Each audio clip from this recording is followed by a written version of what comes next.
സർവകാല റെക്കോർഡിൽ കുതിച്ചുയർന്ന pineapple വില 60 മുതൽ 65 രൂപ വരെയാണ് വാഴക്കുളം പൈനാപ്പിൾ മാർക്കറ്റിൽ 1 കിലോ പൈനാപ്പിളിന്റെ വില.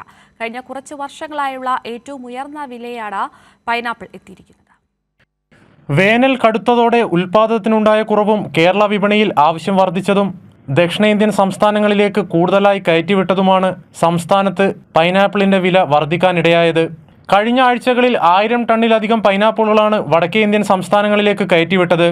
എന്നാൽ സർവകാല റെക്കോർഡിൽ പൈനാപ്പിൾ എത്തിയിട്ടും ലാഭമെടുക്കാൻ സാധിക്കാത്ത അവസ്ഥയിലാണ് കർഷകർ. ചൂട് കൂടുകയും മഴ ലഭിക്കാതെയും വന്നതോടെ പൈനാപ്പിളിന്റെ ഉൽപ്പാദനത്തിൽ കുറവ് വന്നതാണ് കർഷകരെ ദുരിതത്തിലാക്കിയതെന്ന് all Kerala fruits merchant association സംസ്ഥാന വൈസ് പ്രസിഡന്റ് ഡോമിനിക് സ്കറിയ പറഞ്ഞു. പൈനാപ്പിൾ ഉൽപ്പാദനത്തിന്റെ 50% താഴെ 40-30% പോവുകയും വളർച്ചയിൽ കുറവ് കാണിക്കുകയും അതുപോലെ തന്നെ ഗ്രേഡിൽ വളരെയേറെ വ്യത്യാസം കാണിക്കുകയും പല തോട്ടങ്ങളിലും പൈനാപ്പിൾ വിളവെടുക്കാൻ പറ്റാതെ വരികയും ചെയ്തതുകൊണ്ട് കൃഷിക്കാരനെ സംബന്ധിച്ചിടത്തോളം 60 രൂപയോ 65 രൂപയോ ഒരു മികച്ച വില എന്ന് പറയാൻ പറ്റില്ല. കടുത്ത ചൂടിൽ പൈനാപ്പിൾ ചെടികളിൽ നിന്ന് വിത്ത് പൊട്ടാതെ വന്നതോടെ നല്ല ഇനം വിത്തുകൾക്ക് ക്ഷാമം അനുഭവപ്പെട്ടതും കർഷകർക്ക് തിരിച്ചടിയാണ്. വിത്തു ലഭിക്കാതെ വന്നതോടെ വിളവെടുത്ത കൃഷിയിടങ്ങളിൽ അടുത്ത കൃഷിയിറക്കാൻ സാധിക്കാത്ത അവസ്ഥയിലാണ് കർഷകർ.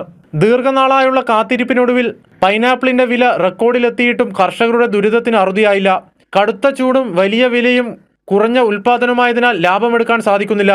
അടുത്ത കൃഷിയിറക്കുന്നതിനായി നല്ല ഇനം വിത്ത് ലഭിക്കുകയും കാലാവസ്ഥ മാറി മഴ കൂടി ലഭിക്കുമെന്ന പ്രതീക്ഷയിലാണ് കർഷകർ. കൈരളി ന്യൂസ്, കൊച്ചി.